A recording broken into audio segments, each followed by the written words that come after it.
awaited National Curriculum Framework for School Education 2023 is out. Let us understand National Curriculum Framework a little bit. National Curriculum Framework was first, पहला जो existence में आया था, that came in National Policy of Education came in 1968. उसके बाद 1986 में दोबारा से नेशनल करिकुलम फ्रेमवर्क या पॉलिसी आई. 1992 में उसको रिवाइज किया गया. 2005 में नेशनल करिकुलम फ्रेमवर्क बना गया और अब 2020 में दोबारा से इसको रिवाइज करके एक नई पॉलिसी बनी, national education policy.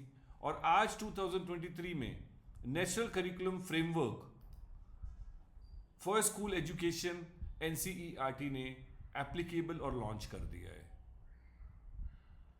National curriculum framework है क्या?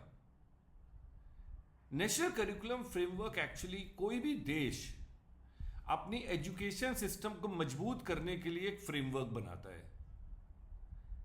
हमारे देश में council of board of school education COBSE है.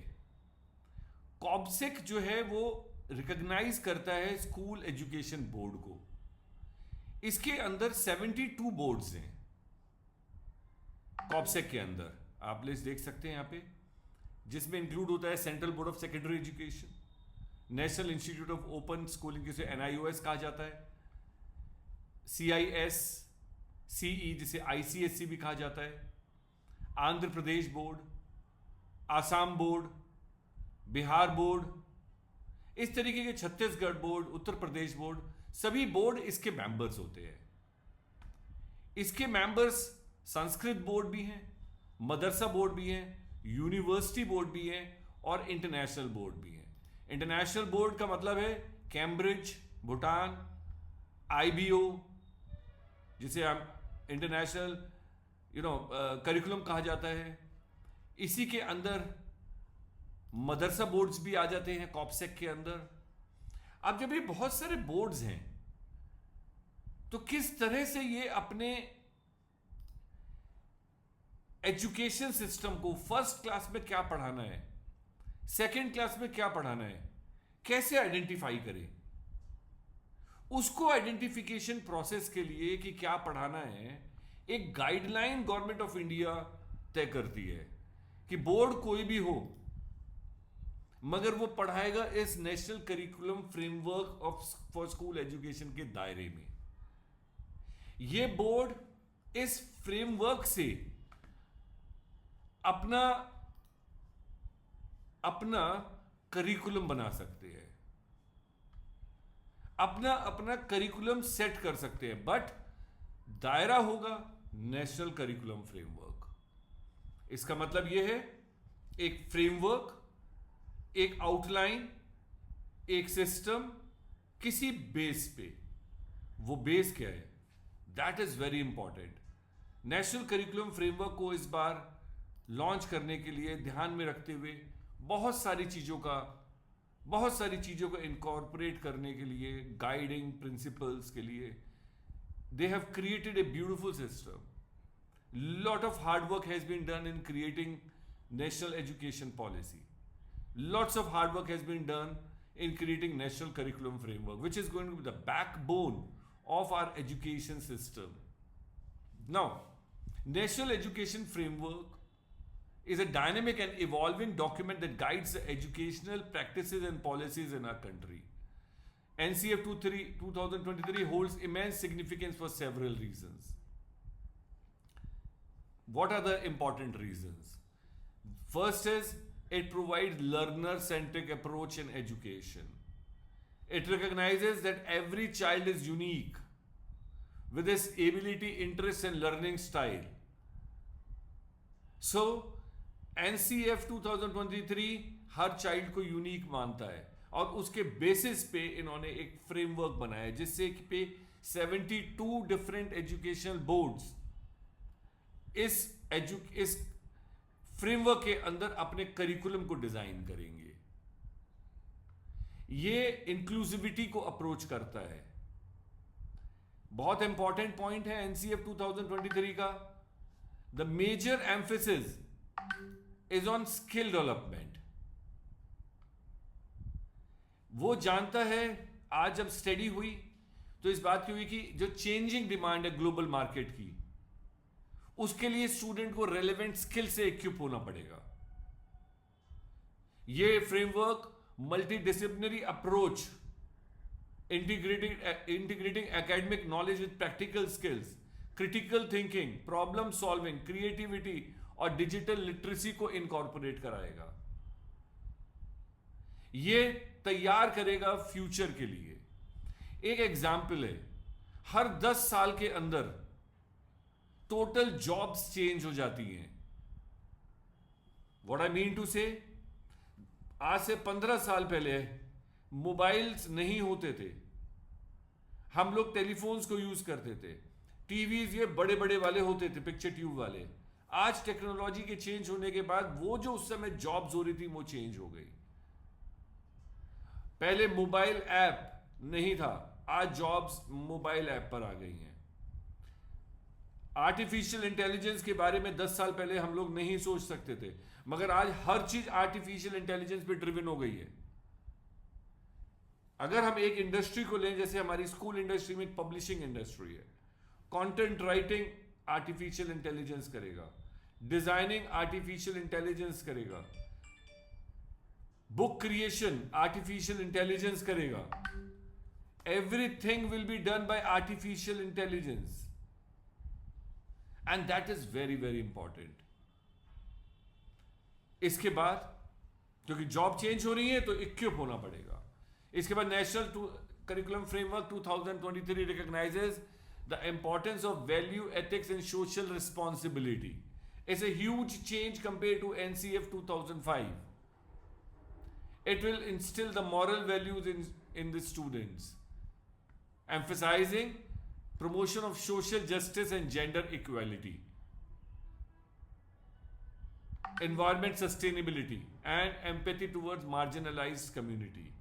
By integrating these values into the curriculum, NCF 2023 aims to shape responsible and compassionate individuals who actively participate in building a better society. So, ये framework का दायरा बहुत बड़ा है. Board का दायरा होता है एक करिकुलम को बनाना, फ्रेमवर्क का दायरा होता है उसे बड़े लेवल पे सेट करना. Another crucial aspect of NCF is the holistic development in the students. It creates and encourages a balanced approach in co-curricular activities such as sports, arts, music, cultural activities into the curriculum. पहले क्या होता था, हम लोग सिर्फ पढ़ाई पे focus करते थे. अभी नेशनल करिकुलम फ्रेमवर्क या नेशनल एजुकेशन पॉलिसी कहती है, और सीबीएसई ने उसे लॉन्च भी किया है, कि 8 इंटीग्रेटेड प्रोजेक्ट्स आप बनाइए, मल्टी डिसिप्लिनरी प्रोजेक्ट्स को बनाइए, स्पोर्ट्स को कंपलसरी किया है, म्यूजिक को curricular activities are a part of now your education and curriculum. This helps in nurture student physical and emotional and artistic abilities so that they are overall well-being इनकी better हो. National Curriculum Framework also emphasizes 2023 because it knows the people, those who have created know that there is a rapid advancement in technology and digital landscape. It emphasizes on integration and communication. ICT का बहुत जबरदस्त इसमें learning process में incorporation है. Digital tool framework enables students to adapt the technology driven world and enhances their digital literary skills. Lastly, I'm not saying this video is over. We will discuss National Curriculum Framework 2023 in details in this particular video. But at this point of time, the introduction is in the last phase. It promotes teacher empowerment and professional development. National Education Policy कहती है अभी 50 hours of continuous and professional development her teacher को लेना ही पड़ेगा. So it says the teacher must be empowered and professional development must happen. If professionally teachers are not learning, 50 hours is a mandatory training, then how will they teach the curriculum effectively? So continuous professional development program, teachers training. Why? To deliver quality education is must. So National Education Framework is a very important document which every teacher must read. We will discuss this document. We will see this document. It is about 693 pages document. We will see it at a glance and see and learn the basics of this National Curriculum Framework document. National Curriculum Framework 2023, National Curriculum Framework 2023 का जो document है, इसको किस तरह से organise किया गया है, हम इसको भी डिस्कस करते हैं. टेबल ऑफ कंटेंट्स को देखते हैं. So initially it talks about approach, that is aims and curricular areas of education. Then it talks about school stages, जो हमने काफी दिन से सुना है 5+3+3+4, उसके बारे में डिस्कस करता है. Then it talks about approach to learning standards, pedagogy, content and assessment across various stages. Now what are these various stages? It is a foundational stage. It is a, foundation is when a child, it talks about the age, किस age में हमें बच्चे को कौन सा stage में आएगा, वो इस बारे में भी बात करता है.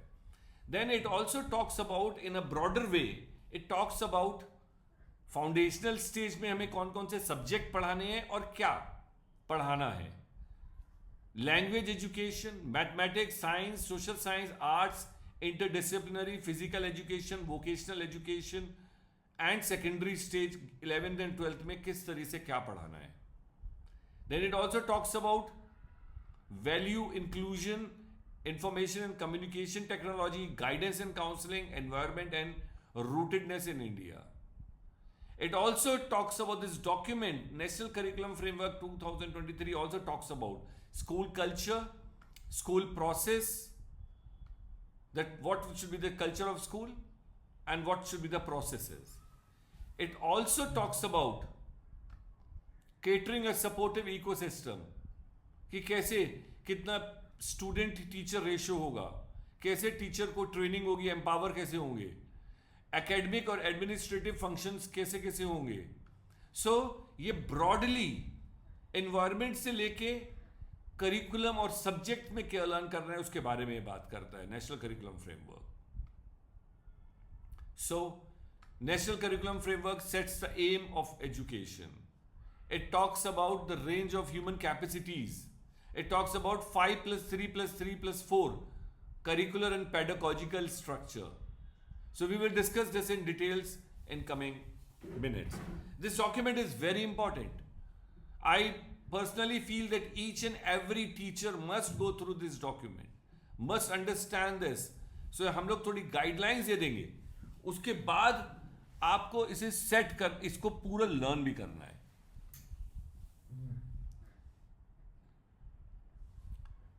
Objectives, it is told. The overreaching objective of NCF is to help positively transforming the school education system of India as envisioned in NEP 2020. 2020 में जो गाइडलाइंस बनी हैं उसके ऊपर कैसे उसका इंप्लीमेंटेशन होना है, ये डॉक्यूमेंट का मेन ऑब्जेक्टिव है. Structure and presentation of the NCF. सो ये हम पहले डिस्कस कर चुके हैं कि इसका अप्रोच क्या होगा. ये 600-700 पेजेस के करीब का डॉक्यूमेंट है. हर एक प्रिंसिपल को तो पढ़ना ही है, हर टीचर को भी इसे पढ़ना चाहिए.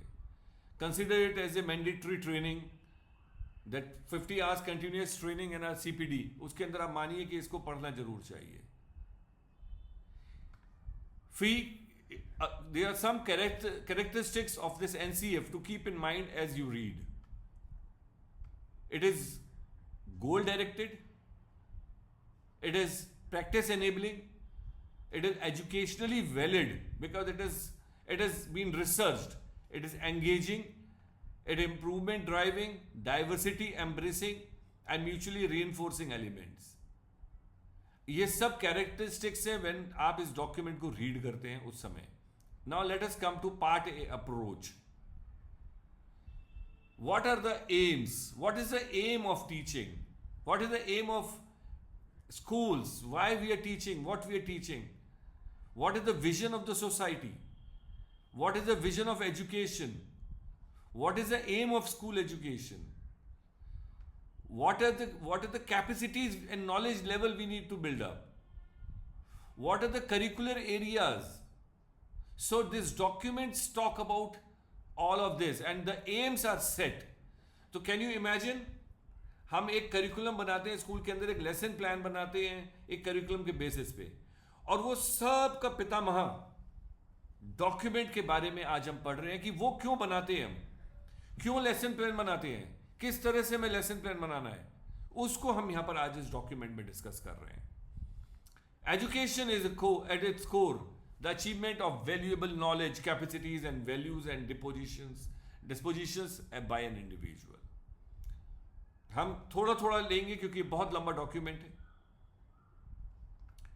Knowledge building we are talking of, capacity building we are talking of in terms of critical thinking, problem solving, effective communication, because they are 21st century skills. So we are developing and creating our children into the capacities of our it has been driven on Pranamas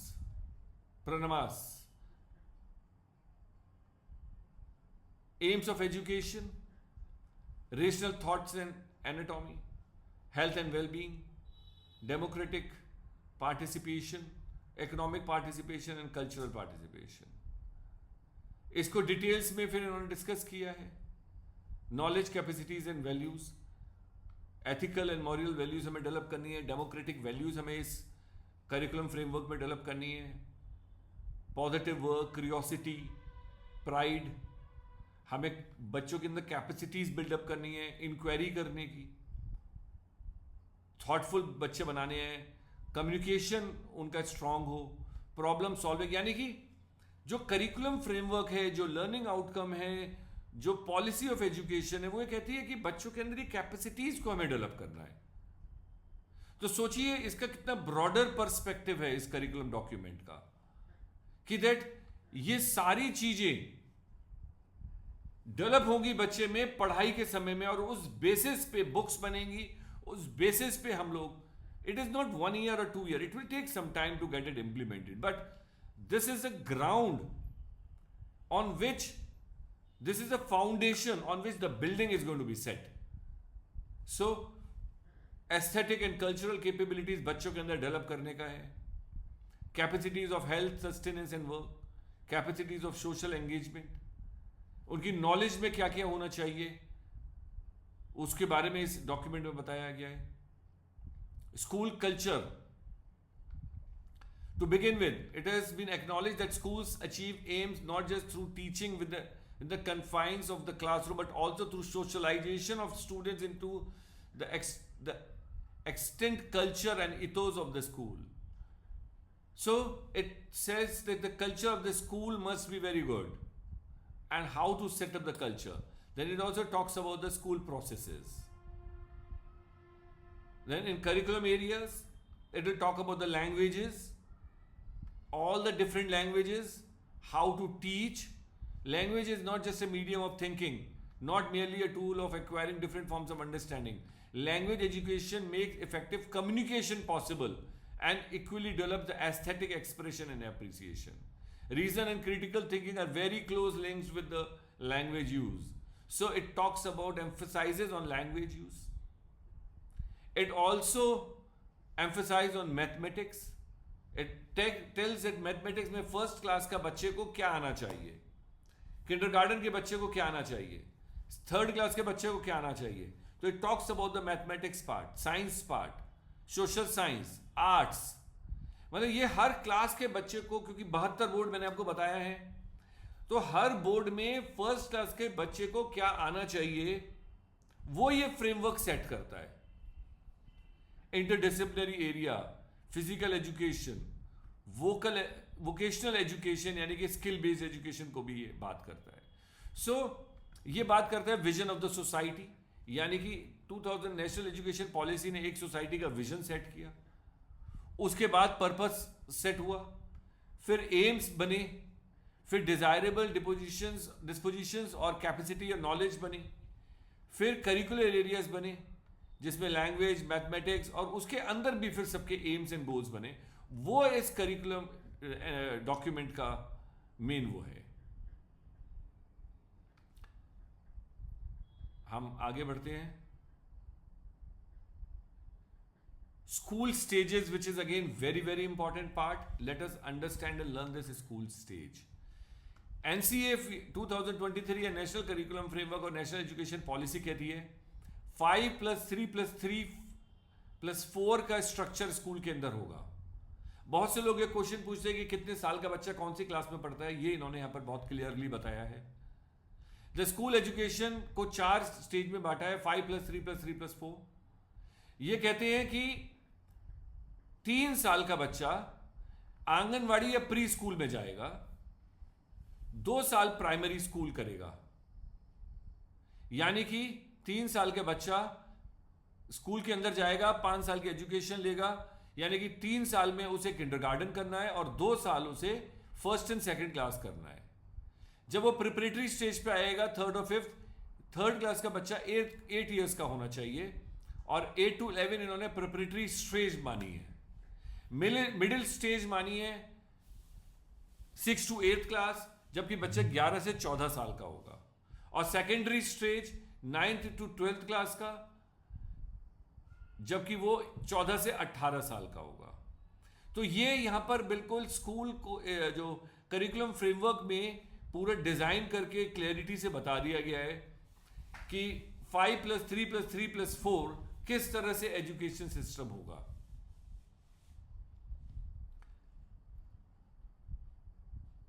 child development के बारे में बात करी गई है कि biological process, cognitive process and social emotional process को किस तरीके से हमें इसे डेवलप करना है। बायोलॉजिकल तो जेनेटिक है, बट इंटेलिजेंस जो कोग्निटिव प्रोसेस है, लैंग्वेज इंटेलिजेंस को हमें डेवलप करना है, और सोशल इमोशनल प्रोसेस को भी डेवलप करना है, relations and emotions and change in personality. अब इसको थोड़ा सा और इन्होंने एक्सप्लेन किया है। इन्फेंसी बर्थ से 24 महीने तक है, यानी कि 2 साल के बच्चे तक इन्फेंट स्टेज में है। वो ये बताता है कि children are beginning to learn about the things around them, learn to focus their vision and explore. Then they talk about early childhood. Early childhood 3 साल में शुरू हो जाता है और 6 से 7 साल तक रहता है, यानी कि बच्चा किस तरीके से ग्रो कर रहा है, बच्चा किस तरीके से अपने एडोलेसेंस में पहुंच रहा है, और उसके क्या स्टेजेस हैं, उसके क्या फिजिकल डेवलपमेंट किस तरीके से उसका हो रहा है, उसका सेंसरी और मोटर डेवलपमेंट कैसे हो रहा है, उसके ग्रॉस मोटर स्किल्स कैसे डेवलप हो रही हैं, उसकी फाइन मोटर स्किल्स कैसे डेवलप हो रही हैं। इस सब को इस डॉक्यूमेंट के अंदर इनकॉर्पोरेट किया गया है, और उसके बेसिस पे सभी बोर्ड्स, सभी पब्लिशर्स, सभी स्कूल्स अपने करिकुलम को बनाएंगे। कोग्निटिव डेवलपमेंट किस तरीके से इन्फेंसी में उसका दिमाग को डेवलप हो रहा है, अर्ली चाइल्डहुड में क्या हमें करना चाहिए कि उसका बेस्ट डेवलपमेंट हो, मिडिल चाइल्डहुड में हमें कैसे उसकी कैपेसिटी को, किस लैंग्वेज को किस तरीके से हमें वर्क करना है, और एडोलेसेंट स्टेज में हमें कैसे उसकी कोग्निटिव स्किल्स को बेटर बनाना है कि वो कॉम्प्लेक्स वे, क्रिटिकल थिंकिंग, लॉजिकल एनालिसिस में स्ट्रांग हो जाए, वो प्रॉब्लम्स को सॉल्व कर पाए। So that has all been discussed over here. Then language development में को भी इस बेसिक में, इस डॉक्यूमेंट में और एलैबोरेटिव तरीके से बताया गया है कि इन्फेंसी में, यानी कि माइलस्टोन सेट करे गए हैं कि बच्चा कब रोएगा, कब वो बैबल करेगा, कब वो कू करेगा, कब वो गैशर शो करेगा, कब वो रिकॉग्नाइज नेम करने लगेगा। 5 महीने में पहला वर्ड वो 10 से 15 महीने के अंदर बोलता है बच्चा। तो इन सब चीजों को लैंग्वेज डेवलपमेंट के अंदर इनकॉर्पोरेट करा गया है, यानी कि अर्ली चाइल्डहुड करिकुलम बन रहा है जो इन सब चीजों का ध्यान रखेगा। तो नेशनल करिकुलम फ्रेमवर्क एक बहुत ब्रॉड डॉक्यूमेंट है जिसके अंदर बच्चा पैदा होता है, कैसे करिकुलम बनता है, कैसे उनके अंदर लैंग्वेज डेवलपमेंट होता है, वो सब इसके अंदर गवर्नमेंट ने सेट करा है, बताया है, टीम ने बनाया है। कैसे सोशियो इमोशनल डेवलपमेंट डेवलप होगा, कैसे उसकी पर्सनैलिटी और इमोशनल डेवलपमेंट होगा इन्फेंसी में, चाइल्डहुड में, क्या रोल ऑफ फैमिलीज है, इन सब की ट्रेनिंग्स होंगी, इन सबको ट्रेनिंग दी जाएंगी, सबको टीचर्स को सिखाया जाएगा, सोसाइटी को सिखाया जाएगा, तभी ये डॉक्यूमेंट इनकॉर्पोरेट हो पाएगा। रोल्स ऑफ पीयर्स, फ्रेंड्स का क्या रोल होगा, फैमिली का क्या रोल होगा, ब्रदर सिस्टर्स का क्या रोल होगा अर्ली चाइल्डहुड में, मिडिल चाइल्डहुड, एडोलेसेंस स्टेज में। मॉरल डेवलपमेंट के बारे में बताया गया है। इसको साइंटिफिकली इंडियन ट्रेडिशन के साथ भी जोड़ के, इंडियन ट्रेडिशन बहुत स्ट्रॉन्ग रूटेड ट्रेडिशन है। 5 स्टेल्थ किस तरह से, प्राणमया, विजनमया, और ये अलग अलग स्टेजेस को किस तरीके से 5 स्टेल्थ जिसे कहा जाता है, कैसे physical development of life energy, emotional, intellectual development और स्पिरिचुअल डेवलपमेंट में किस तरह से इस करिकुलम को ढांचा गया है।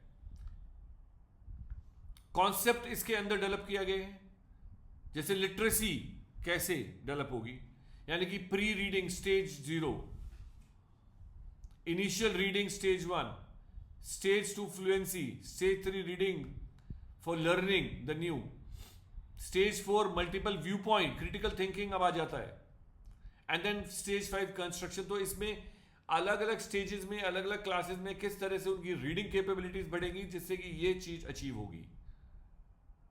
देन प्रैक्टिकल और थियोरिटिकल कंसेप्ट्स को किस तरीके से इंप्लीमेंट करना है। Then modes of inquiry, place exploration, capacities of inquiry, methods of inquiry को यहां पे डिस्कस करा गया है। डिसिप्लिनरी, फाउंडेशनल स्टेज में डिजाइन ना हो, किस तरीके से करिकुलम स्ट्रक्चर होगा, क्या कंटेंट होगा, क्या उसकी पेडागोजी होगी, और कैसे असेसमेंट्स होंगे, उसको क्लासरूम का अरेंजमेंट भी कैसे होगा, टीचर को क्या करना है, कैसे क्रिटिकल स्टेज, टीचर को क्रिटिकली कैसे में डेवलप करना है, तो उसके बारे में it is told elaboratively. Preparatory stage जैसे बताया था कि ग्रेड 3rd 4th 5th में है, तो उसके अंदर करिकुलर स्ट्रक्चर क्या होगा, बुक्स का कंटेंट क्या होगा, पेडागोजी यानी कि पढ़ाने का तरीका क्या होगा क्लासरूम के अंदर, असेसमेंट, क्लासरूम अरेंजमेंट, इसके बारे में भी हर स्टेजेस को इसके अंदर इन्होंने एलैबोरेट किया है।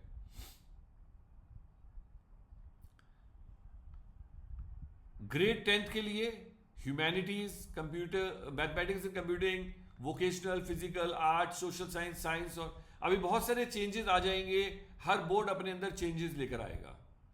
तो इस बेसिस पे 10th क्लास को डेवलप होगा, और 11th 12th के अंदर student must complete 16 choice based courses to complete grade 10, यानी कि अभी तक जो 11th 12th में बच्चा 5 सब्जेक्ट लेके चलता था, साइंस स्ट्रीम में या कॉमर्स स्ट्रीम में या ह्यूमैनिटीज स्ट्रीम में, अभी उसे 16 चॉइस बेस्ड कोर्सेज को 11th एंड 12th के अंदर अचीव करना पड़ेगा ना। This is very very important part of this document. इसीलिए मैंने कहा था टीचर्स को देखना बहुत जरूरी है कि 16 चॉइस बेस्ड कोर्स को करना पड़ेगा इस डॉक्यूमेंट को, इस 12th 11th क्लास को कंप्लीट करने के लिए। यहां पर इन्होंने humanities, social science, science, mathematics, arts और सबको अलग अलग उनके फ्रेमवर्क्स को बताया है। Design consideration, implication into secondary schools,